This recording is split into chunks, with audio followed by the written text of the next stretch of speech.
This is video lecture on voltage controlled oscillator. Voltage controlled oscillator is available in IC form, which is labeled as IC566. Pin configuration of IC566 is shown below. First pin is ground, eighth pin is VCC. Second pin is no connection. And then now let us see seventh and eighth pin.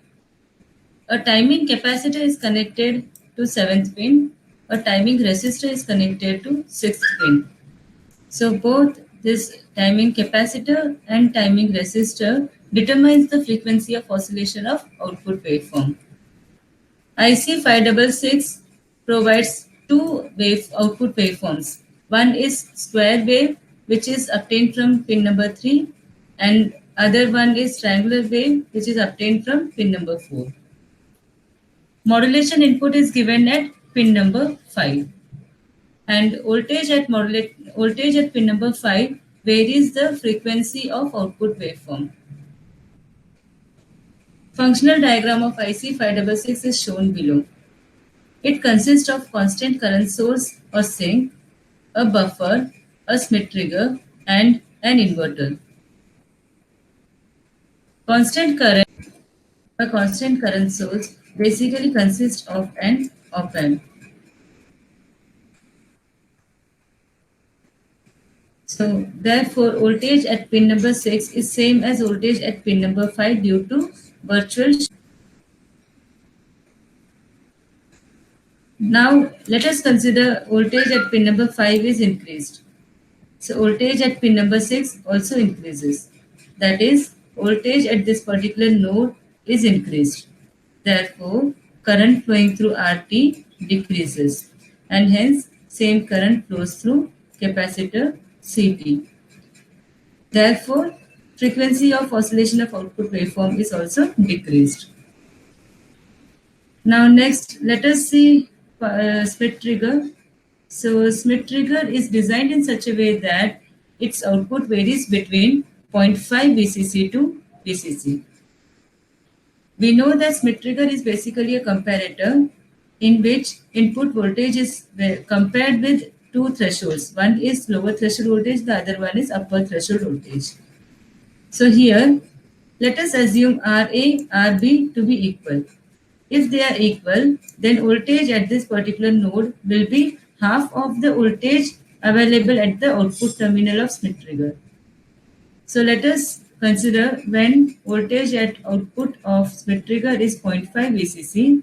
At that time, voltage at this particular node will be half of that, that is 0.25 VCC.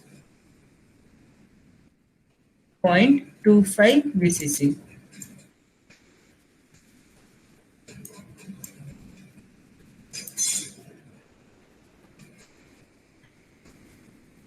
Now, when voltage at the Schmitt trigger output terminal is VCC, at that time, voltage at this particular node will be half of VCC, that is 0.5 VCC.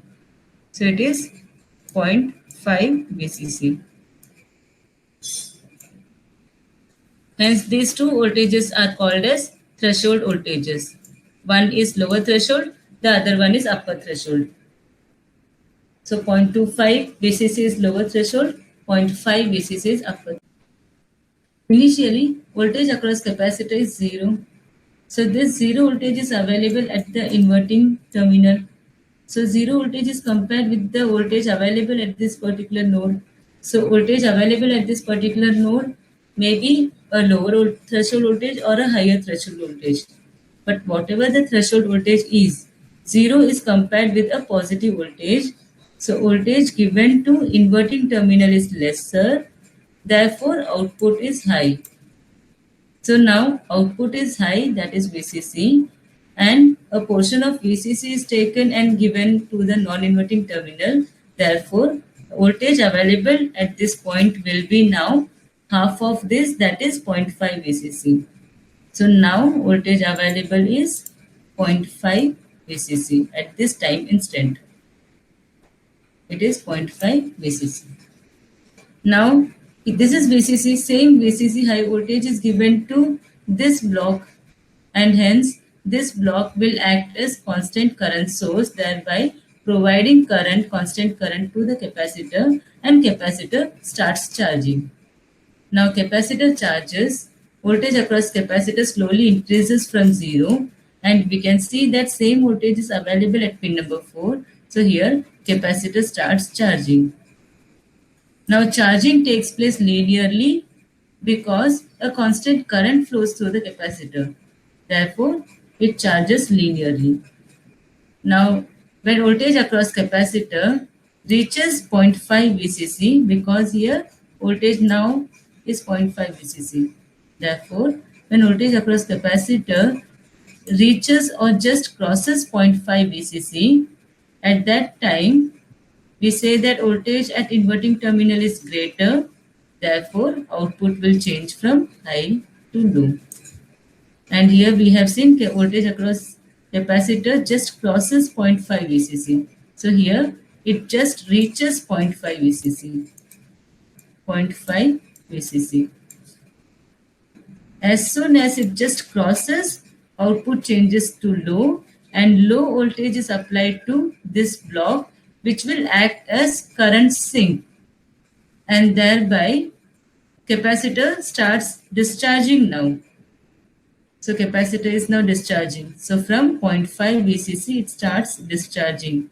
Again discharging will be linear because of this constant current source. So now current will flow in this direction, and hence capacitor is discharging. Now here low voltage is available. A portion of low voltage is taken and fed to non-inverting terminal, that is 0.25 VCC is now given to non-inverting terminal. Now at this moment, at this instant, at this instant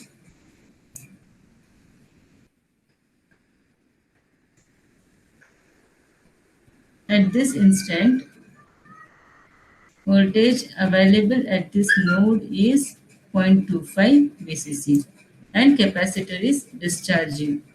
So when voltage across capacitor, now it is decreasing or discharging.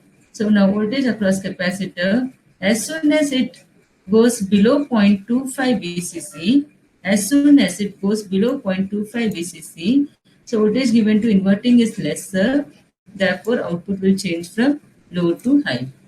And here capacitor will start charging now. It will start charging. Because high voltage is given to this block, this will act as current source, and hence capacitor will start charging. Now capacitor is charging from this point, that is 0.25 VCC. 0.25 VCC. And it will reach till 0.5 VCC, again it discharges, and so on. Now here high to low, low to high, and so on. Again the same thing will be repeated. Now this particular voltage is given to inverted, and we are getting at the hence capacitor charges from 0.25 VCC to 0.5 VCC and discharges from 0.5 VCC to 0.25 VCC. So hence this is a triangular waveform obtained at pin number 4. Schmitt trigger output is high and then it is low. So Schmitt trigger output is high when capacitor is charging, and it is low when capacitor is discharging. Output obtained at pin number 3 is the inversion of Schmitt trigger output. Hence, here inversion of Schmitt trigger output is shown over here. It is obtained at pin number 3. So now, let us consider that for delta t time, capacitor charges from 0.25 to 0.5 VCC.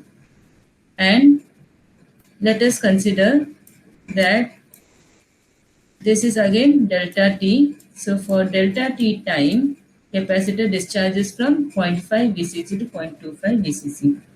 Therefore, time period of triangular wave is given by 2 times. Now let us see derivation of frequency of oscillator. So the total voltage on the capacitor changes from 0.25 VCC to 0.5 VCC.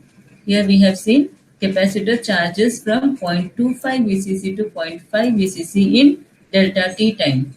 So in delta t time, change in voltage is 0.25 VCC. That is difference between these two, 0.25 VCC. And we know that current flowing through capacitor is given by Ct into dV upon dt. So that is written in the other way. Change in voltage to that of change in time is given by I upon Ct. Now change in voltage is 0.25 VCC. Substitute it over here. 0.25 VCC upon delta T is equal to I upon Ct. So delta T is 0.25 VCC into Ct divided by I. And time period of triangular waveform, just now we have seen it is 2 times of delta T. For charging, it takes delta T time. For discharging, it takes delta T time. Therefore, time period is 2 times of delta T. So 2 times of delta T is the time period. Here, frequency of oscillation is given by 1 upon T. That is 1 upon 2 times of delta T. Substitute delta T. So substitute this expression over here. And here current I is given by VCC minus VC upon RT. So let us see in the diagram. Current flowing through RT is VCC minus voltage at pin number 6 divided by RT. So voltage at pin number 6 is the voltage that is available at pin number 5.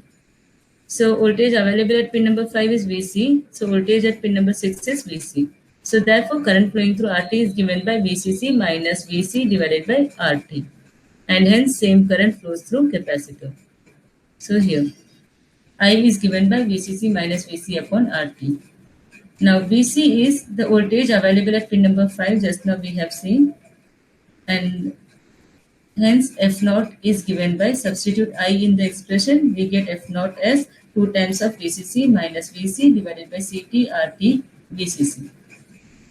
Let us consider voltage given at pin number 5 is 7 by 8 VCC. So if we substitute 7 by 8 VCC and if we simplify, we get the expression as 0.25 upon RT CT. Hence frequency of oscillation is given by 0.25 upon RT into. Now let us obtain expression for voltage to frequency conversion factor. So let K be the voltage to frequency conversion factor, and it is defined by change in frequency to that of change in voltage. So let us consider when voltage given at pin number 5 is VC minus delta VC.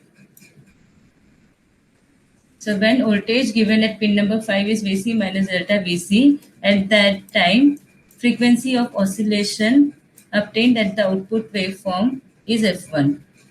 And let voltage applied at pin number 5 is VC. When voltage applied at pin number 5 is VC, then frequency of oscillation of output waveform is F. Hence, change in voltage is given by F1 minus F0. So F1 is 2 times of VCC minus modulating voltage. Modulating voltage is VC minus delta VC. So here minus of VC minus delta VC divided by CTRT VCC minus 2 times of VCC minus voltage given at modulating input terminal, that is VC, divided by CTRT into VCC. Simplify it, we get 2 times of delta VC divided by CTRT into VCC. Now from this rearrange it, we get delta VC as this. We have already seen that F0 is given by 0.25 upon RTCT.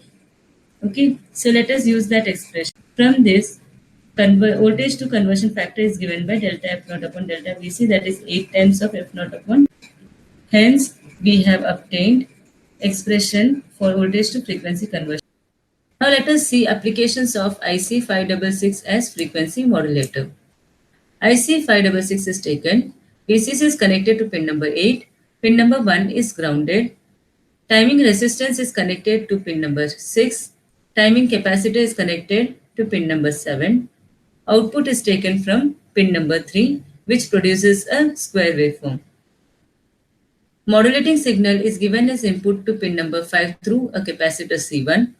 C1 blocks DC component if any present in modulating input voltage. R1, R2 forms voltage divider network. In the absence of modulating input voltage, R1, R2 values are chosen in such a way that voltage at this particular node is 7 by 8 VCC. When voltage at this particular node is 7 by 8 VCC, at that time, frequency of oscillation of square waveform is given by F naught is equal to 1 upon 4 RT-CT. We have seen F naught is given by 0.25 divided by RT-CT, that is equal to 1 upon 4 RT-CT. Now, when modulating signal is given as input, this modulating signal superimposes over 7 by 8 VCC, hence voltage at this particular node is given by Vm sine omega t plus 7 by 8 VCC. Now, this is a modulating signal which is continuously varying around 7 by 8 VCC, and hence frequency of oscillation of output waveform is given by 2 times of VCC minus Vc divided by RT-CT into VCC. Now let us see its waveform. So this is modulating voltage which varies around 7 by 8 VCC.